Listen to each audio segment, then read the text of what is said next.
Alors bonjour, aujourd'hui nous sommes chez Aquapole, une entreprise qui fait dans la pisciculture. Nous sommes dans une périphérie de Yaoundé et aujourd'hui dans cette vidéo, j'ai choisi non seulement venir découvrir aussi, mais vous faire découvrir, vous faire apprendre qu'est-ce que c'est que la pisciculture, comment est-ce que vous pouvez faire pour vous lancer dans la pisciculture et surtout pour réussir votre projet piscicole. Alors, je remercie déjà le promoteur de cette entreprise, Stéphane Fautin, qui a voulu qu'on vienne s'éduquer dans sa ferme ici. Donc, tout au long de cette vidéo, il va nous donner des informations sur les différents types de pisciculture qu'on a, sur comment vendre, comment réussir votre projet piscicole. Alors, Stéphane, bonjour. Bonjour Loïc. Donc, je suis déjà content que tu nous accueilles chez toi. Donc, et avant la vidéo, j'ai vu de très gros poissons à l'intérieur. Donc, ça prouve qu'ici, on fait des choses vraiment excellentes. Et je vous assure, avec l'espace qu'il a et ce qu'il produit ici, il y a une optimisation d'espace qui n'a pas de niveau. Donc, avant de commencer, j'aimerais que Stéphane, que toi tu présentes ton entreprise, parce que je connais juste ce que vous faites dans la pisciculture, mais il doit y avoir d'autres services beaucoup plus développés en fait. Alors, Aquapole est une entreprise qui s'intéresse à l'aquaculture en général. Étant donné à la base, nous-mêmes sommes des producteurs, donc nous produisons d'abord. C'est-à-dire qu'avant avant l'accompagnement de projet, il y a d'abord la production. Ce que nous faisons nous-mêmes, ce que nous prêchons. Bon, après ça, maintenant, il y a aussi que nous installons des fermes, nous accompagnons, nous gérons le suivi des projets. Pour des personnes même qui ne sont pas au pays, nous le faisons. Donc voilà un peu en gros ce que nous faisons. Et tu as oublié un aspect intéressant, c'est l'aliment. Vous faites aussi dans la distribution d'aliments de poissons. Oui. L'aliment et le matériel aquacole. Aquacole, exactement. C'est important de savoir. Alors, avant qu'on continue, pisciculture hors sol, pisciculture en état naturel, c'est quoi la différence et c'est quoi l'avantage ou l'inconvénient des deux? Alors, je vais commencer par définir d'abord chaque système. La pisciculture en hors sol, simplement, c'est-à-dire que c'est un système dans lequel on produit les poissons dans des surfaces artificielles, si je peux le dire ainsi. C'est-à-dire que le plus souvent, il y en a qui vont le faire dans des bacs bétonnés, d'autres vont le faire dans des bacs en bâche, un peu ce qu'on a à l'intérieur. D'autres vont le faire dans des bonbonnes carrément, c'est-à-dire qu'il y en a qui utilisent des bonbonnes que autrefois on utilisait pour stocker de l'eau. Voilà, c'est là pour élever le poisson. Maintenant, en étant, c'est juste un système qui consiste à élever le poisson en étant naturel. C'est-à-dire qu'on essaye de trouver un espace, le plus souvent des zones marécageuses ou encore à proximité des cours d'eau, un peu comme ici. On essaie de dévier cette eau-là pour ravitailler les étangs qu'on creuse, en fait. Donc voilà un peu la différence. Bon, comme avantage aux deux systèmes, l'avantage en or, c'est que ça ne demande pas beaucoup d'espace. Il y en a qui sont en ville par exemple, qui n'ont pas la grâce d'avoir des terrains agricoles en brousse. Mais par contre, il y a une petite véranda là derrière la maison. Il fait bien. Voilà, donc dans ces cas-là aussi, plus souvent, on peut rentabiliser les petits espaces en faisant des bacs. Il y en a qui font des bacs de 1 mètre cube, 2 mètres cubes. Et partant du principe qu'à l'âge adulte, on peut aller jusqu'à 250 poissons au mètre cube. Donc une personne qui a un seul bac de 1 mètre cube peut produire jusqu'à 250 poissons. Donc le plus souvent on a les 100 kilos par cycle. Maintenant, l'avantage aussi de produire en étant naturel, c'est que le coût de production, celui qui produit en or, les poissons ne mangent que ce qu'il lui donne.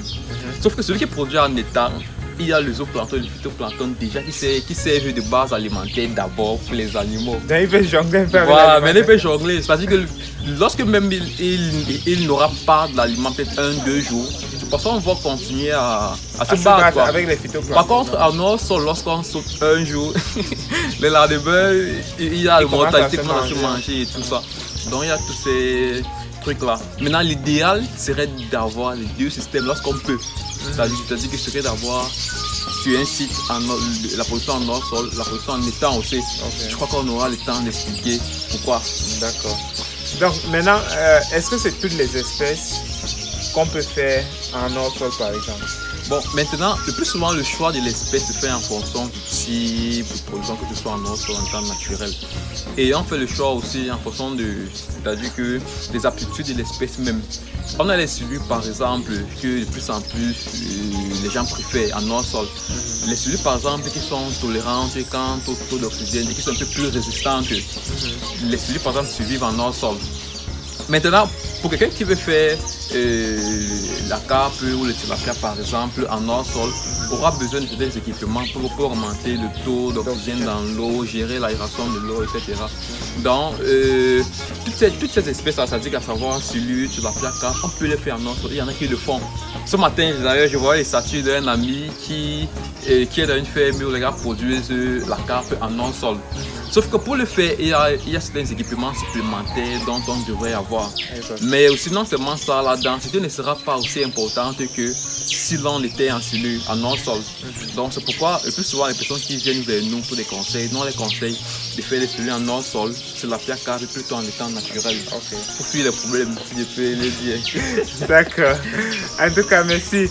Je crois que pour la suite, on va faire une visite guidée de ta ferme, pour que tu puisses nous montrer quelles sont les différentes installations, avec quelques brèves explications, pour que ceux qui ont entendu tout à l'heure, on a parlé d'étang naturel, on a parlé de bac en hors-sol, donc vous allez voir tout ça tout au long de cette vidéo et bon, j'espère que vous allez apprendre beaucoup. Donc suivez-nous, Stéphane, on va écouter ce que tu as à nous dire. Alors Stéphane, nous voici donc dans la télé d'engraissement, c'est ça, ou de grossissement, voilà, comme on aime souvent dire. Maintenant, s'il y a 3 conseils que tu peux donner à ceux qui nous regardent et qui veulent se lancer dans la pisciculture, quels seront ces conseils-là? Alors, premièrement, la formation. La formation, pourquoi? Parce que le plus souvent, on se dit qu'on n'a pas du temps pour la formation. Moi, il y a un monsieur qui m'a appelé, il met des gens qui voulaient se former. Une semaine après, il me dit qu'il n'a plus du temps. Il veut juste se lancer. Je n'ai plus du temps, je vais faire ça comme ça. Bizarrement, quelques semaines après, il me rappelle que les éleveurs meurent, etc. Dans la formation, vraiment, moi je pense que quelqu'un qui voudrait se lancer dans un domaine, la première chose que la personne peut faire, c'est la formation. Et je pense même qu'on a l'habitude de dire que même si l'on peut tout nous prendre, ce qui reste dans notre tête, c'est réellement ce qui demeure. Donc c'est d'abord la formation. Comme deuxième conseil, c'est de chercher d'abord son marché. Parce qu'il y en a qui se lancent en comptant sur ce qui sont sur les réseaux sociaux. Que non, vraiment, l'année dernière, le Cameroun a importé comme ça de poissons. Non, il y a le marché. Et après, commence à m'appeler chaque jour que Stéphane, j'ai 2 tonnes, j'ai ceci, je n'ai pas le marché, aide-moi. Franchement, moi je crois que je l'ai assez fait. Et je serais de le dire. Franchement, avant de se lancer dans un business, il faudrait d'abord avoir le marché. Surtout que nous sommes des néos où à chaque fois on a l'habitude d'écouter, dire vraiment, il faudrait mieux vendre avant de produire. Donc je pense que vraiment c'est d'abord chercher le marché. Et je pense même que j'ai eu à parler de ça dans une vidéo parce que j'essaie toujours d'imaginer le cas où on vit dans un quartier où les gens là-bas préfèrent les poissons peut-être qui ont 200 grammes. Et qu'il nous arrive d'élever nos poissons, que les poissons arrivent à taille de 400, 500 grammes. Maintenant, arrivé sur le marché, on se rend compte qu'on n'a pas ce que le marché préfère. Donc, c'est toujours important de chercher le marché d'abord. Chercher à savoir quelles sont les habitudes de ce marché-là, quels sont les grains de pommes que le marché préfère. Là, en se lançant, on a toutes ces informations-là. Après cela... En passant, avant que tu me parles du 3e point, j'ai eu justement entendu qu'il y a dans certains marchés où les gens préfèrent les poissons de 200 grammes. Au lieu d'un gros poisson. J'ai même eu ça la dernière. Parce que si le gros poisson, on va se poser la question en famille de qui va manger la tête, qui va manger la queue. Alors que quand c'est les petits poissons là, on sait qu'on donne un poisson, toi tu as géré ta tête et ta queue, tu n'as pas de problème. Donc c'est important de vraiment comprendre ton marché pour pouvoir mieux vendre ce qu'ils vont prendre. On a même eu ça la dernière commande, c'est-à-dire qu'on devait livrer du poisson. Sauf que comme d'habitude, les clients ne nous ont pas envoyé les calibres. Arrivé sur le marché, c'était plein que tous les poissons étaient gros. Il a dit que tu ne nous as pas envoyé les calibres. Il a fallu qu'on corrige ça pendant les livraisons qui ont suivi. Donc c'est important de savoir, de chercher d'abord le marché.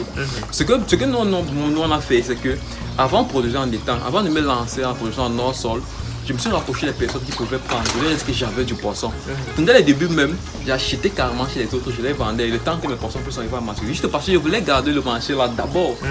Sauf qu'aujourd'hui, combien de personnes le font? Les gens veulent juste écouter ce qu'ils ont vu sur Facebook et aller se lancer. Donc voilà.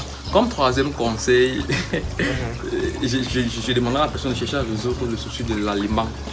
Pour nous autres qui sont en hors-sol, la plupart des personnes qui se lancent même en hors-sol. L'aliment est élevé à deux niveaux, la qualité de l'aliment et la disponibilité. La production des poissons n'est pas comme la production des poulets déchets. Moi j'ai eu ça. Avant de me lancer la commercialisation de l'aliment, une fois j'ai passé la commande des alevins, je ne produisais pas encore des alevins à cet instant-là. Et 24 heures avant l'arrivée des alevins, j'appelle le fournisseur d'aliments pour avoir l'aliment et me dit qu'il a un rupture de stock. Et il ne rend l'aliment que 2 semaines après. Sauf que quand on se connaît un peu, on sait qu'en termes d'aliments, il y a le premier choix, le deuxième, troisième choix. Donc quand le premier choix n'est pas disponible, on se penche vers le deuxième choix. On va payer. La croissance des poissons ne sera pas optimum que si c'était le premier choix. Ça augmente la durée de croissance. Donc il est toujours important de stocker son aliment. Stocker l'aliment au moins du premier mois. À la fin du premier mois, stocker l'aliment du deuxième mois. Il y en a qui arrivent à la boutique à 17h30. On leur dit que la boutique est fermée. Ils m'appellent que vraiment les poissons là vont bien se manger la nuit-ci. Et je leur demande toujours pourquoi est-ce que vous attendez à ce que l'aliment finisse complètement à la fin avant d'aller chercher. Et ça arrive à vous dire qu'il n'y a pas. Qu'est-ce que vous allez faire? Donc voilà les trois conseils que je peux donner à quelqu'un. La formation d'abord, le marché. Et en se lançant maintenant, chercher à anticiper sur l'aliment. Donc voilà les trois conseils terre à terre. En tout cas, Stéphane, merci. J'ai bien apprécié passer ici aujourd'hui. Et à chaque fois que je suis dans un élevage piscicole, le simple fait de voir les poissons qui bougent dans l'eau, on les nourrit, on peut passer la journée là et on ne voit même pas le temps passer. Donc, et comme il parlait de formation, justement, il organise une formation en Banjok, c'est le 10 et 11 décembre. Donc, ce sera une formation pendant laquelle il va vous donner toutes les astuces sur comment faire vos étangs, comment nourrir, quel type d'aliments pour quel type de poisson, quel type de race pour quel type d'élevage. Il va vraiment vous donner tout ce dont vous avez besoin. Et même en termes de commercialisation, on va en parler parce que les variétés qui se vendent dans le centre du Cameroun, ce n'est pas le même qui se vendent dans le littoral ou à l'ouest. Donc, et même si vous êtes hors du Cameroun, il faut comprendre qu'à chaque culture, ils ont leurs habitudes alimentaires. Donc, il faut vraiment comprendre ça quand vous lancez dans la pisciculture. Donc, pendant la formation, comment est-ce que ça se passe pour ceux qui veulent aller là-bas? Alors déjà, le départ, pour ceux qui sont dans la ville, on va se retrouver et y aller ensemble.